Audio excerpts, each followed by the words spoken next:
Bismillahirrahmanirrahim. Assalamualaikum warahmatullahi wabarakatuh. Alhamdulillahirrahmanirrahim. Segala puji bagi Allah Subhanahu wa Ta'ala yang telah memberikan kepada kita semua limpah rahmat, taufik dan hidayahnya sehingga kita pada kesempatan malam hari ini dapat kembali untuk melanjutkan materi pembelajaran kita tentang evaluasi ya, komputasi evaluasi pelajaran khususnya pada materi bagaimana kita melakukan uji ya. Analisa secara numerik, secara empirik, kualitas ya, validitas, reliabilitas, daya beda dari suatu butir tes yang sudah kita laksanakan. Sehingga kita bisa menjamin bahwa soal yang kita berikan kepada siswa, tes yang kita berikan kepada siswa itu sudah sesuai dengan yang kita harapkan ya. Baik, untuk mengawalnya kita review kembali materi kita yang kemarin. Kita kembali ke sheet kerja kita yang bisa diakses secara online di dalam Google Spreadsheet. Yang pertama, saya kembali ke data dulu, data jawaban yang sudah kita konstruksi. Nah, ini adalah suatu data yang sudah kita konstruksi, jawaban siswa ya. Di sini ada 32 siswa yang ikut tes, kemudian ada 40 butir soal ya, dengan kunci sudah diberikan di sini. Satu jenis kunci artinya berarti ada satu tipe soal. Permasalahan ini tentu nanti kita bisa kembangkan menjadi lebih banyak tipe soal ya. Dan ini adalah sampel ya, salah satu contoh jawaban dari siswa yang sudah kita bagikan secara random dengan menggunakan bantuan Excel. Kemudian kemarin sudah kita bahas juga tentang analisa fungsi pengecoh ya, tingkat kualitas butir tes yang kita kembangkan berdasarkan menentukan berapa banyak yang benar ya, benar atau dan salah. Artinya apa? Kalau salah berarti siswa tersebut terkecoh ya, tidak bisa menebak jawaban yang benar dan dia terkecoh dengan jawaban salah ya. Analisis ini masih bisa dikembangkan lagi kepada bagaimana ya bobot atau persentase setiap butir pengecoh tersebut ya. Tapi sampai materi ini kita belum kembangkan ke analisa itu. Kita hanya kembangkan seberapa besar apakah dari sekian opsi pengecoh itu dia berfungsi atau tidak ya. Kemarin sudah kita analisa di fungsi pengecoh, kemudian ada skor dan penilaian. Skor penilaian ini saya geser aja dulu, kita kita tunda untuk kita analisa. Kita lihat dulu daya beda ya. Baik, kita lihat dulu daya beda. Daya pembeda butir tes kemarin belum selesai pada tingkat analisa ini ya, analisa kriterianya ya. Kita akan evaluasi ulang ini, analisa dari daya beda butir tes. Baik, untuk mengawalinya supaya kita apa namanya mengingatnya kembali, kita hapus saja yang sudah kertas kerja yang sudah kita katakan kemarin. Kita akan memulainya ya dengan analisa yang baru sehingga kita lebih fresh. Baik ya. Pertama, analis daya beda. Analis daya beda tes ini digunakan untuk melihat ya, untuk mengukur apakah suatu tes itu dapat membedakan kelompok atas dan kelompok bawah ya. Kelompok atas itu artinya siswa yang memiliki kemampuan di atas rata-rata atau kelompok yang memiliki pengetahuan atau yang sudah mampu menyerap materi kita. Sedangkan kelompok bawah adalah kelompok yang kurang mampu menyerap materi kita atau mungkin dengan permasalahan lainnya. Jadi suatu tes nanti dapat disebut bisa membedakan apabila ya suatu butir tes itu dijawab benar oleh kelompok atas, sementara kelompok bawah tentu dia harus tidak bisa menjawabnya ya. Jika suatu butir tes nanti eh, kelompok atasnya tidak bisa menjawab, sementara kelompok bawah bisa menjawab, itu adalah sesuatu yang mustahil ya. Artinya suatu soal bisa dijawab baik oleh kelompok yang rendah, ada siswa yang memiliki kemampuan rendah atau tidak memiliki pengetahuan, sementara siswa yang memiliki pengetahuan atau yang cerdas tidak bisa mengisinya ya, tidak bisa menunjukkan dengan benar. Baik, kita akan kembali diambil data kita yang kemarin dari jawaban ini ada kuncinya. Ini kita copy ke sini. Sampai di sini pasti spesial ya prosedur kerjanya.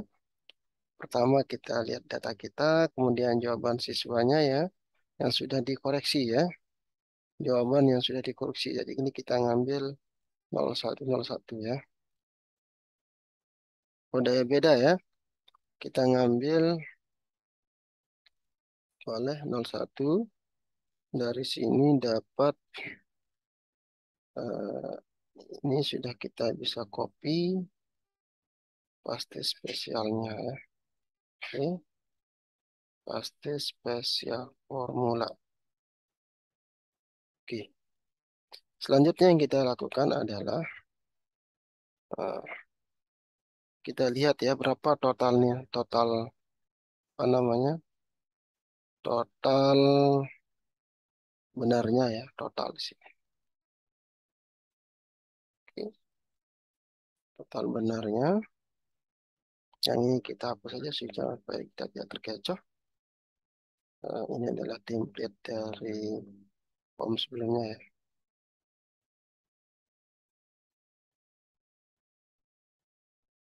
Oke, ini kelompok.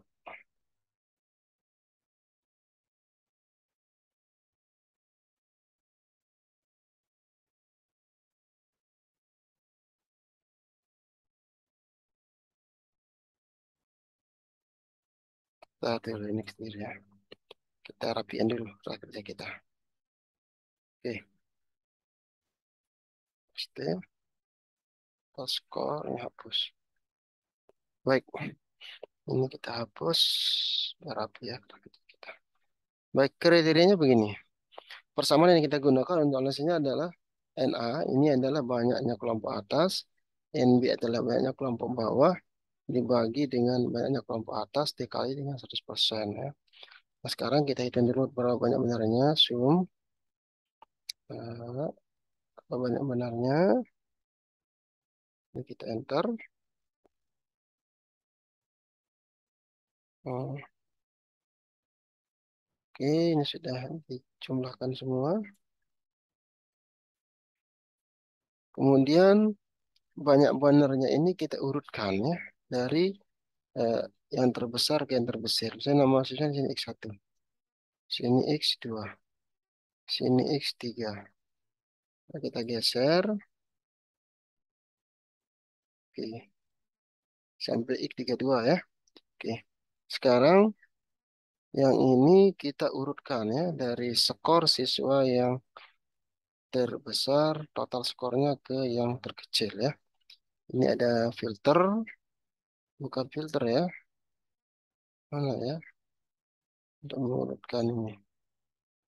Kalau spesifiknya format data. Kita cari dulu. Data,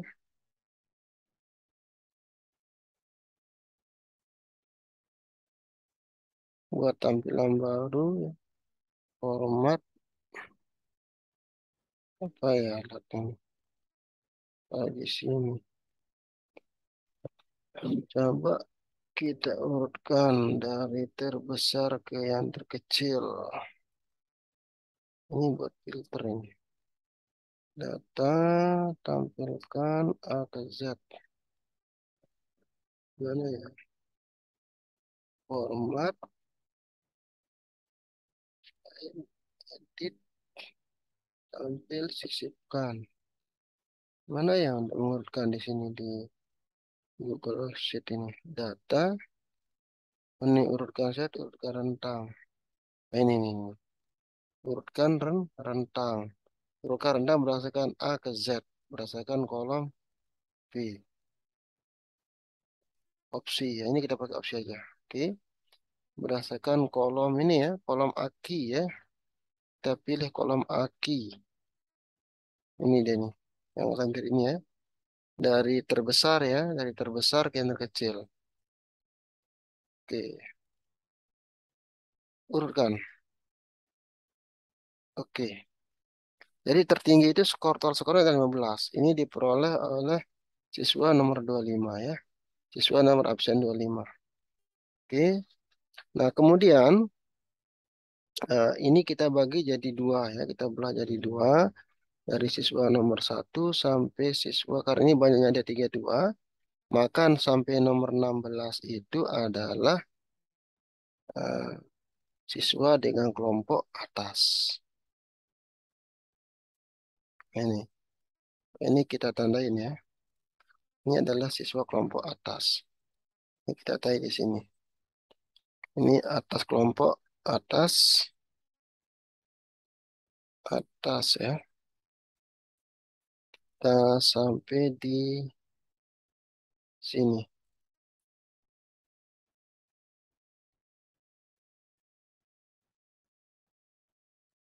Tempel formula. Oke. Sementara yang sini kan di kelompok bawah. Oke. Ini kita sebut sebagai kelompok bawah. Oke. Tempel khusus formula.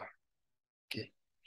Ini secara acak, secara random ya. Ini di bawah kelompok atas ini ada 10 orang yang ada 3 orang yang nilai 10 dan ada 3 orang yang nilai ini dia terbagi 2 ya. Apa? Selanjutnya adalah berapa banyaknya NA ya. Kelompok atas, berapa banyak kelompok bawah dibagi dengan NA. NA ini adalah banyaknya benar ya. Banyaknya benar kelompok atas dan banyaknya benar kelompok bawah. Oke, kita lihat di sini. Berapa banyaknya benar kelompok atas? Kita hitung dengan cara sum if ya. Sum if string dari sini sampai sini F, koma kriteria rentangnya adalah ini ya, kelompok ini. Oke, sampai sini kita kunci dengan F4, baru kemudian kita ketik atas ya. Maksudnya kita itu berdasarkan kelompok atas. Jadi ini ada 9 ya, yang benar kelompok atasnya. Kita lihat ya, ada 9 yang benar. Kita cek 1, 2, 3, 4, 5, 6, 7, 8, 9 ya. Ada 9 kelompok atas.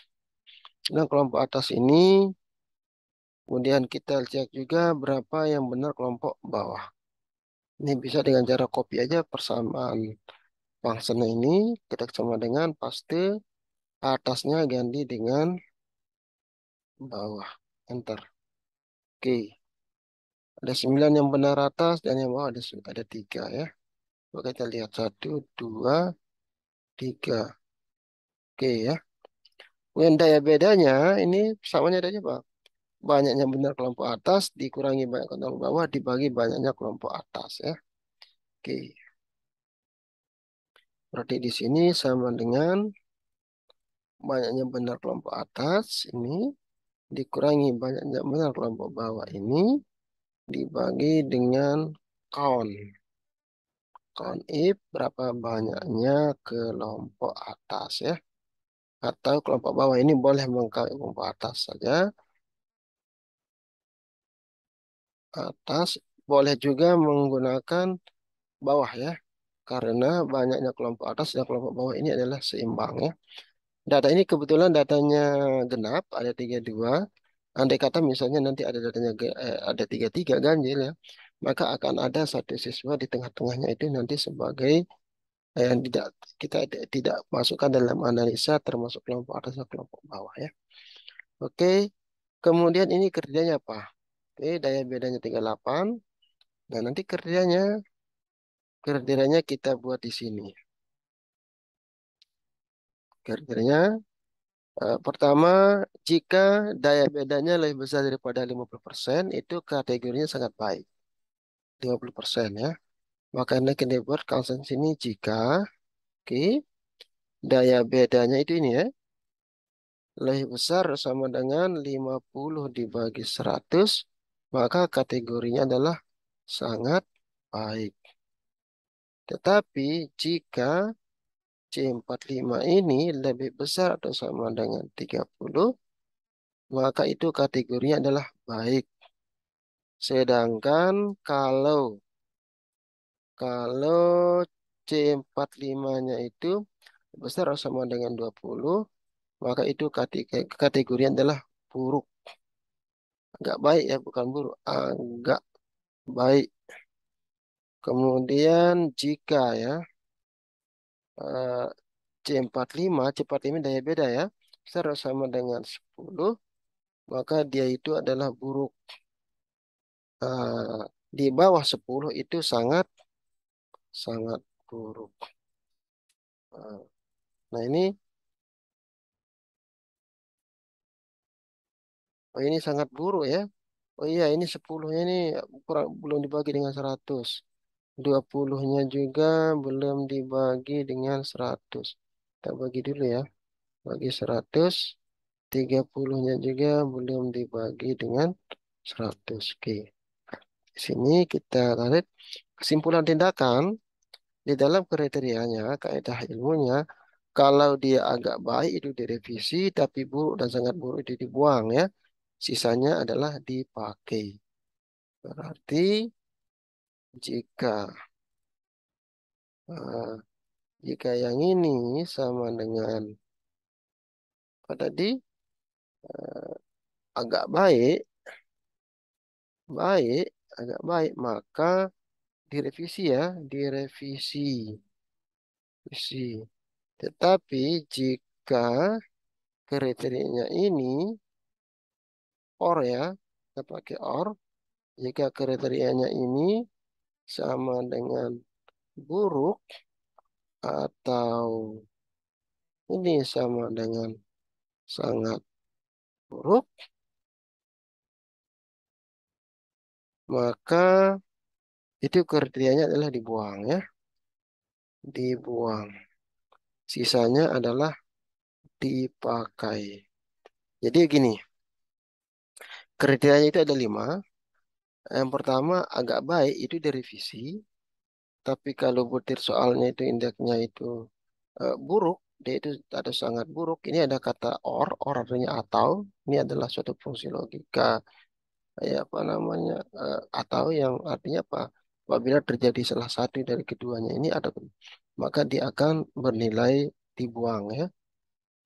Kemudian dipakai ini berarti dari lain ke LC-nya ya, dari kondisi lainnya, yaitu nilainya itu adalah di atas 50 atau di atas 30. Baik, ini kita enter. Ini datanya dipakai ya. Oke, selanjutnya kita copy ini ke kanan untuk mendapatkan hasil yang lebih sempurna ya. Tempel khusus formula ya. Oke, nah ini hasil analisa kita. Kita coba hitung ya, rekap berapa yang sangat baik. Oke, ini sudah dihitung. Yang sangat baik itu ada 1, yang baiknya 4, agak baik 3, buruk 9, sangat buruk 23. Totalnya ada 40 butir soal ya. Yang ini nanti dia apa? Dipakai ya. Dipakai. Sedangkan ini dipakai juga. Dipakai ini direvisi. Ini dibuang. Ini dibuang. Jadi artinya begini ya. Banyakan soal yang dibuang ini ya. Artinya ya namanya kita coba-coba dan ya bangkitkan data secara random ya. Hasilnya kayak gini dia. Berarti ada satu soal yang memang sudah sempurna, baik secara kisi-kisi dan secara pelajaran sudah betul. Kemudian ada 4 soal yang baik, yang dipakai agak baik 3 direvisi. Jadi begini, suatu bentuk soal bisa saja tidak bisa menginterpretasikan tujuan kita, bisa karena memang kisi-kisinya tidak sesuai ya. Bisa dari indikator yang kita konstruksi dalam naskah tesnya tidak sesuai dengan apa yang sudah kita ajarkan, atau eh, narasi dari butir soal itu tidak ya, di apa namanya, tidak spesifik sehingga kadang eh, kebaca ya tidak sesuai dengan tujuan dari soal itu sendiri ya. Baik, ini adalah analis daya beda butir soal yang sudah kita lakukan. Nah, ini sudah saya siapkan dalam bentuk eh, Google Spreadsheet yang bisa digunakan ya, digunakan untuk eh, ini bisa di copy, di download sehingga ini fungsi-fungsinya sudah secara sistematis dia jalan. Kita hanya perlu apa namanya mengupdate ya datanya di sini saja. Data ente ini kunci soal jawaban, kunci jawabannya, dan ini adalah jawaban siswanya. Silahkan di entry nama siswanya. Nanti otomatis sistem ini akan melakukan perhitungan ya. Lakukan koreksi berapa, kemudian daya bedanya berapa. Ini, ini bisa tidak bisa ini ya. Tak bisa di sini. Oke, kita rapikan ya template kita.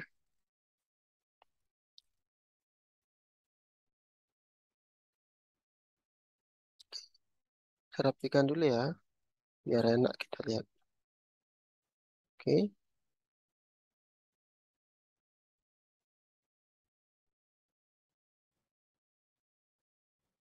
Ctrl Z. Ini di bawahnya saja. Oke, coba saya perkecil. Oke, bagus ya. Ini kesimpulannya ya. Ini kesimpulan ini udah butir soal nomor dipakai itu butir soal nomor apa saja. Yang bisa dipakai itu ada satu ya. Butir soal. Hmm, butir soal. Butir soal berapa yang bisa dipakai ini? Coba kita zoom ya. Kita zoom dulu. Baik. Yang baik itu nomor satu. Coba kasih tanda ya. Hitam. Yang baik, buruk. Ini juga ada yang baik. Baik. Baik itu ada empat ya. Yang baik itu ada empat mana dia? Buruk, buruk, buruk, buruk, buruk. Ini baik nih. Yang baik itu ada empat. Mana lagi? Kita lihat ini nomor ini. Baik. Oh, coba kita tulis ini nomor berapa ya? Nomor satu. Salah. Yang baik ini nomor satu. Terus nomor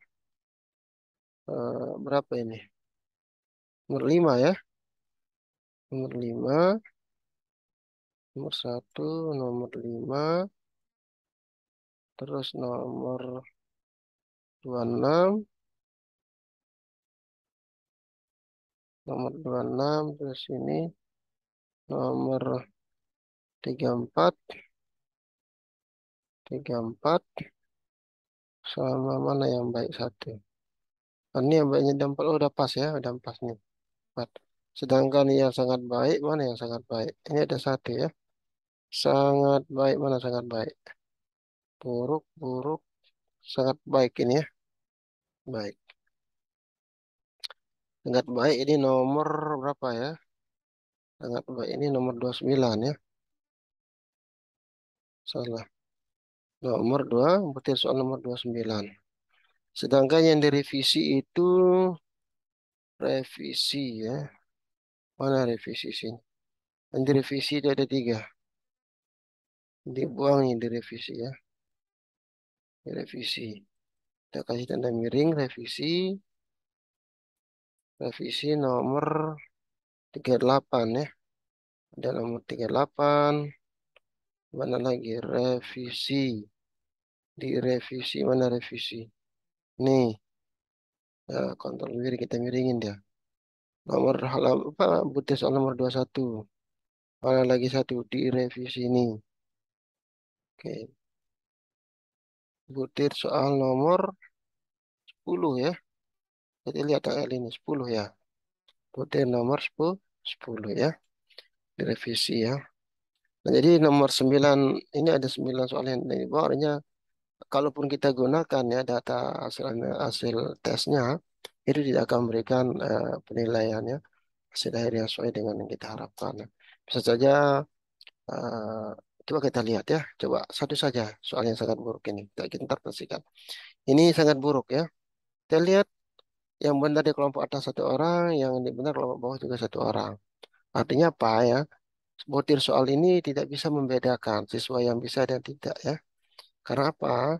Persentasenya sama nih. Satu. Jadi ada satu orang yang benar, satu orang yang ini absen nomor 27 sama absen nomor 24 ya.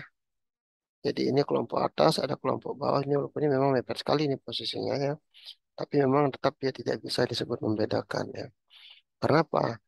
eh, ada satu orang yang jadi sama-sama ya presentasinya sama-sama banyaknya di atas kelompok atas kelompok. Artinya pas soal ini sama banyaknya antara kelompok atas dan kelompok bawah yang menjawabnya. Artinya apa? Soal ini tidak bisa membedakan kelompok atas dan kelompok bawah. Kalau kita cek misalnya butir nomor satu ini mana dia? Soal nomor satu ini. Ada lagi yang buruk coba ini dua ya. Ini kelompok atas besar di atas ini ada 10 ya, tapi kurang dari 20. Ini memang kategorinya buruk ini. 10 sampai 20 buruk ya.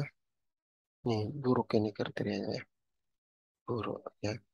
Jadi tidak terlalu jadi bisa sih beda tapi ini memang membedakan ini. Soal ini bisa tapi dia tidak bisa membedakan dengan baik. Coba kita lihat gimana sih sebarannya yang baik ini. Yang atas 5, yang bawah tidak bisa jawab. Artinya apa ini memang seperti ini soal yang sulit ini. Karena kelompok atas saja yang bisa jawab, kelompok bawah nggak bisa. Ini ada 10-1 sama.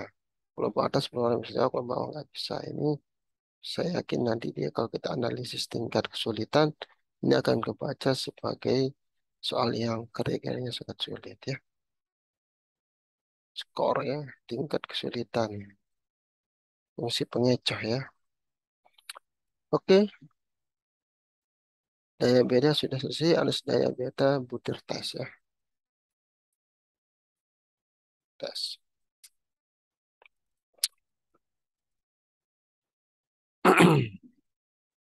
Selanjutnya kita akan lanjutkan di analisis validitas ya. Validitas tes ya. Validitas tes ini maksudnya valid itu artinya sesuai ya dengan tujuan dari tes itu sendiri.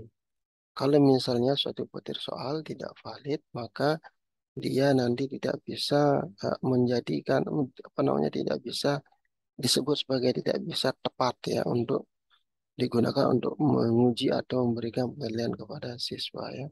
Salah satu parameternya adalah dengan melihat ya sejauh mana besarnya kontribusi dari suatu butir soal itu terhadap butir total skornya atau nilai dari suatu siswa. Kalau misalnya butir soal itu tidak memiliki kontribusi atau tidak memiliki korelasi terhadap total skornya, artinya apa? Butir soal itu tidak memiliki pengaruh terhadap nilai dari satu siswa ya.